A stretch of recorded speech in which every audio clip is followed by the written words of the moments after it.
నమస్తే, welcome to our channel. నేను మిషాల్ని. YCP హయాంలో జరిగిన అప్పట్లో ఎంపీ రఘురామ్ కృష్ణంరాజు గారిని కస్టడీలో ఏ విధంగా టార్చర్ పెట్టారనేది అందరికీ తెలిసిందే.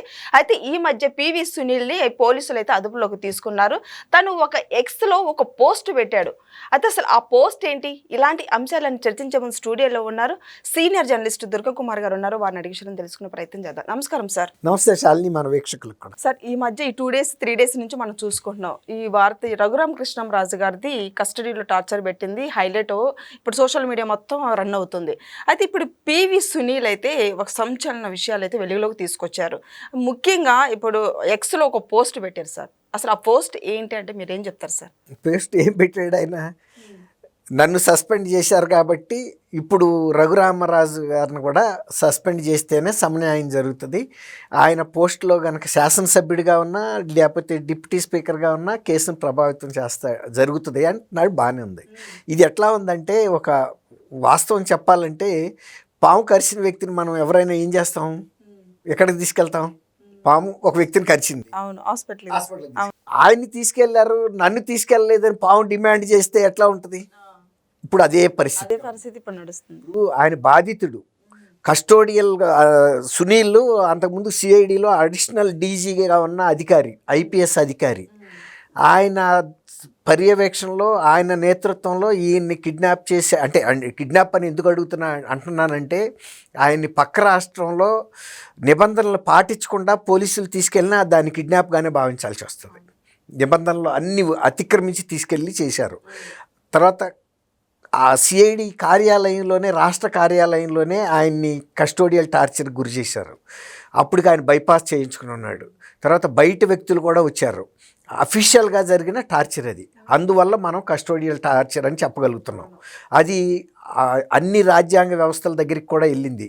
ఆ రోజు ఆయన ఎమ్మెల్యే కన్నా పవర్ఫుల్ పోస్టు ఎంపీ పోస్టులో ఉండి కూడా ఆయన ఆ కేసుకి న్యాయం చేసుకోలేకపోయాడు, తనకు జరిగిన అన్యాయాన్ని, ప్రజాప్రతినిధిగా ఉండి.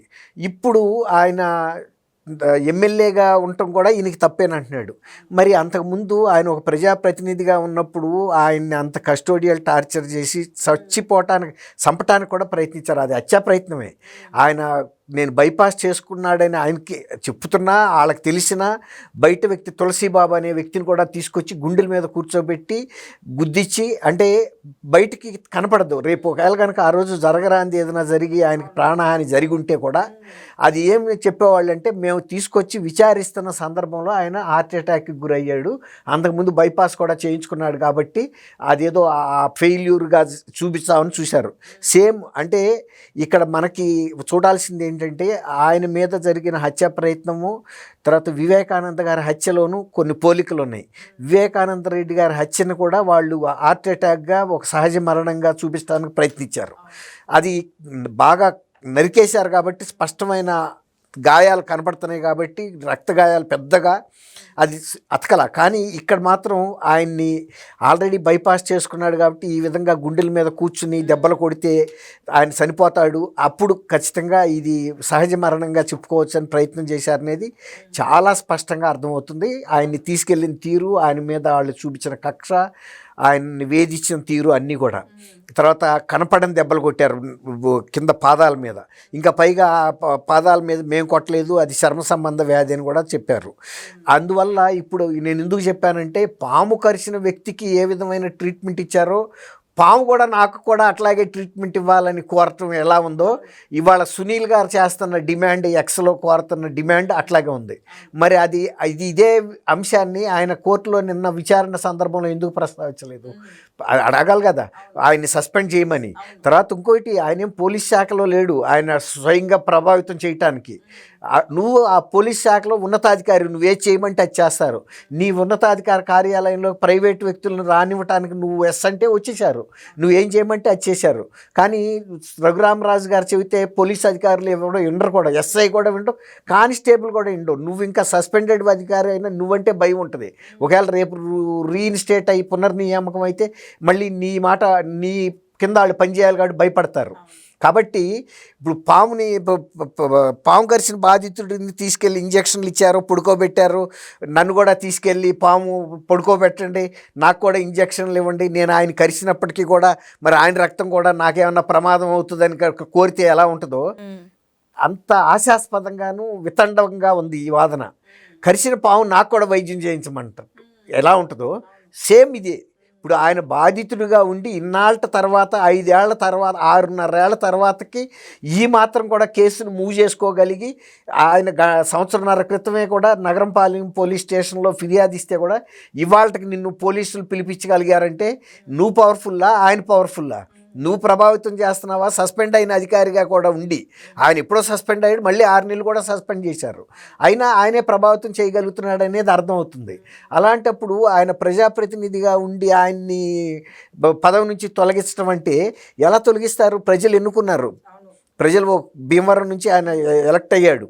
ఎలక్ట్ అయినప్పుడు ఆయన ఒక ఎమ్మెల్యేగా ప్రజల చేత నీ చేత దెబ్బలు తిన్న తర్వాత కూడా ఎలక్ట్ అయ్యాడు ఆయన. మీ కస్టోడియల్ టార్చర్ తర్వాత కూడా నిజంగా కనుక కస్టోడియల్ టార్చర్కి అర్హుడైన వ్యక్తే కనుక అయ్యి మీరు చేసిందే కరెక్ట్ అయ్యి ఉంటే కనుక ప్రజలు కూడా ఆయన అక్కడ ఓడించి ఉండేవాళ్ళు. అవలేదు. తర్వాత ఆ పదవిని బేస్ చేసుకుని ఆయన డిప్యూటీ స్పీకర్గా ఎలక్ట్ అయ్యాడు. ఇప్పుడు గతంలో ఇట్లాంటి పరిస్థితి ఎక్కడన్నా ఉంటే పోనీ అది ఆయన ఉదాహరణగా చూపించవచ్చు. ఏది బాధితుడైన వ్యక్తి తర్వాత ఎక్కడన్నా ప్రజాప్రతినిధిగా కనుక ఉండి ఒక పదవిలో ఉంటే ఆయన ఆ పదవిని అడ్డు పెట్టుకుని కేసును ప్రభావితం చేస్తాడని. అసలు నువ్వు ఒక ఐపీఎస్ ఆఫీసర్ అయ్యి నువ్వు ఒక మామూలు వ్యక్తి కూడా చేయకూడని నేరం చేసినప్పుడు నిన్ను ఏ విధంగా శిక్షించాలన్నదే పెద్ద పాయింట్ ఇక్కడ. నువ్వు అధికారిగా నీకు చట్టం తెలుసు, న్యాయం తెలుసు, రాజ్యాంగం తెలుసు, నీ అధికార పరిధులు ఏంటో నీకు తెలుసు, నీ బాధ్యతలు ఏంటో తెలుసు. నీకు ఇస్తున్న శాలరీ ప్రజల జీతం నుంచి, ప్రజలు కట్టిన పన్నుల నుంచి ఇస్తున్నారు. నిన్ను ఒక రాజకుమారుల్లాగా గవర్నమెంట్ ట్రీట్ చేస్తుంది. ఐఏఎస్ ఐపీఎస్ అనేవి చాలా అత్యున్నతమైనటువంటి క్యాడర్ ఉన్న పోస్టులు. మరి అలాంటి పోస్టులో ఉండి నువ్వు న్యాయాన్ని కాపాడాల్సింది పోయి ఒక ప్రజాప్రతినిధిగా ఉన్న వ్యక్తిని ఎవరో ఒక ముఖ్యమంత్రి లాంటి వ్యక్తి, ఎవరో ఒక వ్యక్తి ఉన్నత స్థానంలో ఉన్న నాయకుడు నిన్ను ఆదేశిస్తే నువ్వు నీ కింది అధికారులని ఉపయోగించి అధికారాన్ని దుర్వినియోగం చేసి నువ్వు సిఐడి ఆఫీస్కి ఆయన పిలిపించి ఆ రాత్రి ఆ విధమైనటువంటి కస్టోడియల్ టార్చర్లో వీడియో ద్వారా వాట్సాప్ ద్వారా ఈ కొడుతున్న దెబ్బలను ఎవరో వ్యక్తికి కూడా చూపించావని అంటున్నారు. వాటికి సంబంధించిన సీసీ ఫుటేజ్ కూడా బయటకు తీయాల్సిన అవసరం ఉంది. తర్వాత ఆ రోజు రాత్రి నువ్వు రఘురామ్ రాజు గారిని టార్చర్ పెడుతున్న సమయంలో నువ్వు ఆ రూమ్లో ఉన్నావని చెబుతున్నారు. అప్పుడు ఆ గూగుల్ టేక్అవుట్ ద్వారా అసలు నువ్వు ఆ టైంలో ఎక్కడున్నావు అనేది కూడా రుజువు చేయాల్సిన అవసరం ఉంది. ఇలా నువ్వు ఆయన్ని బాధించి బాధితుడితో పాటు నాకు కూడా ఉపశమనం ఇవ్వండి అంటే ఎక్కడన్నా ఇది జరుగుతుందా? ఇంతవరకు పాము కరిచిన వ్యక్తితో పాటు నన్ను కూడా హాస్పిటల్కి తీసుకెళ్ళి వైద్యం చేయించమని అడగటం ఎంత ఆశాస్పదం. ఇది కూడా అంతకు మించిన ఆశాస్పదంగా ఉంది. ఎవరికన్నా చూస్తే నవ్వుతారు. ఆయన ఒక ఐపీఎస్ ఆఫీసరు, సీనియర్ అంటే డీజీ క్యాడరే దాదాపు. అడిషనల్ డీజీ అన్న పెద్ద విషయం కాదు. కొన్ని నెలల్లో ఇప్పుడు ఆల్రెడీ డీజీ క్యాడర్ కూడా రీచ్ అయి ఉంటుంది ఆయన సర్వీసు, కాదు సస్పెండ్లో ఉన్నాడు కాబట్టి ఆయన ఎంత ఇన్ఫ్లుయెన్స్ చేయగలిగాడు? సంవత్సరంన్నర పాటు ఎందుకు పట్టాలి? నిజంగా కనుక ఆయన డిప్యూటీ స్పీకర్గా ఉండి ప్రభావితం చేయగలిగితే ఆ నగరంపాలెం వాళ్ళు ఎప్పుడో నిన్ను పిలిపించాలి కదా. మరి సంవత్సరంన్నర పట్టిందంటే ఆయన ప్రభావితం ఎలా చేయగలిగాడు? ఎంత చేస్తుంటే కనుక ఇంతకాలం పట్టకూడదు కదా. కాబట్టి సునీల్ కుమార్ గారు మాట్లాడుతున్నది కరెక్ట్ కాదు. అసలు ఇంకోటి ఏంటంటే ఇంకా గట్టి సెక్షన్లో ఒక ఐపీఎస్ అధికారిగా ఉండి ఒక ప్రజాప్రతినిధిని అక్రమంగా పక్క రాష్ట్రం నుంచి ఏ విధమైనటువంటి నియమ నిబంధనలు పాటించకుండా తీసుకెళ్ళిపోవటమే కాకుండా ఇక్కడ కనీసం ఒక మ్యాజిస్ట్రేట్ ముందు ప్రొడ్యూస్ చేసి పీటీ వారెంట్ తీసుకోవటం కానీ ఏమీ జరగలేదు. అంటే ఒక అనధికారికంగా వచ్చి రౌడీలు ఎలా కనుక కిడ్నాప్ చేస్తారో అలాగే చేశారు. తర్వాత ఆయన మళ్ళీ సైనిక హాస్పిటల్లో ఇక్కడికి బొలారం తీసుకొస్తే కూడా వాళ్ళ సిఐడి అధికారులు కూడా ఆయన ఫాలో అయ్యారు. అప్పుడు ఆయన అక్కడి నుంచి తప్పించుకోవటానికి కూడా అతి కష్టం మీద బేగంపేట ఎయిర్పోర్ట్లో స్పెషల్ ఫ్లైట్ పెట్టించి దొడ్డిదోవన పారిపోయి ఆయన ఆ ఫ్లైట్ ఎక్కి ఢిల్లీ వెళ్ళగలిగాడు. కానీ అదే కనుక మళ్ళీ రెండోసారి కూడా కిడ్నాప్ చేయడానికి కూడా వాళ్ళు అధికారులు ప్రయత్నించారు. సందర్భంలో అడిషనల్ ఎస్పీగా ఉన్న విజయపాల్ని కూడా అరెస్ట్ చేశారు. ఆయన అడిషనల్ డీజీగా ఉన్న మరి ఈయనైతే అరెస్ట్ చేయలేదు కదా.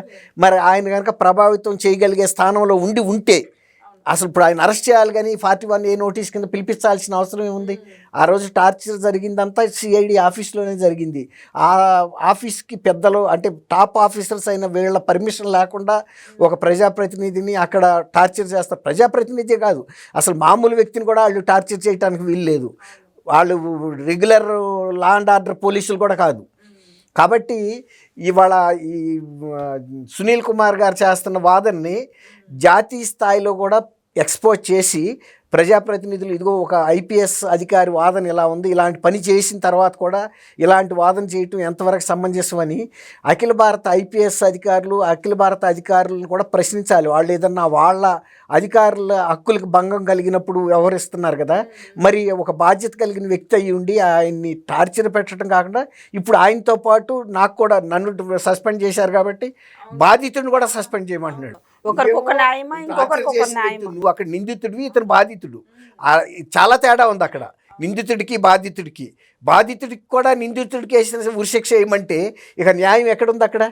బాధితుడికి రిలీఫ్ రావాలి, నిందితుడికి శిక్ష పడాలి. కాదు, నిందితుడితో ఒక పక్కన ఉరేస్తున్నప్పుడు బాధితుడిని కూడా ఉరేయండి, సమానంగా ఒకేసారి ఏలాడాలన్నట్టుగా ఉంది.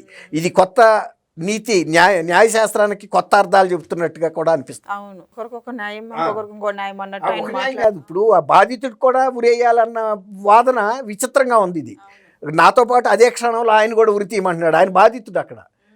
నువ్వు చేసిన వ్యక్తి నువ్వు. ఇంకోటి ఏంటంటే కస్టోడియల్ టార్చర్కి డబుల్ పనిష్మెంట్ ఉంటుంది. ఎందుకంటే వాళ్ళకి చట్టబద్ధమైనటువంటి అధికారాలను దుర్వినియోగం చేసి ఒక సామాన్యమైన వ్యక్తుల్ని, ఆయన ప్రజాప్రతినిధి అయితే అయి ఉండొచ్చు, కానీ నీలాగా యూనిఫామ్ లేదు, నీ అంత ఐపీఎస్ పవర్ లేదు ఆయనకి. కాబట్టే కదా ఇన్ని సంవత్సరాలు పట్టింది. 6.5 సంవత్సరాలు కూడా నువ్వు పోలీస్ స్టేషన్కి ఫస్ట్ టైం వెళ్ళావు. అదే నీకు కష్టంగా అనిపిస్తుంది. మరి ఆయనకి ఎంత వేదన ఉంటుంది? 6.5 ఏళ్ళ నుంచి నేనేం చేయలేకపోయాను అనేది. చట్టం సమానంగా పనిచేసింది అక్కడ? చేయలేదు కదా. కాబట్టి సునీల్ గారి వాదన అంత పసలేదు. అది ఇవాళ ఇది ఒక జాతీయ స్థాయి చర్చ కూడా జరగాలి.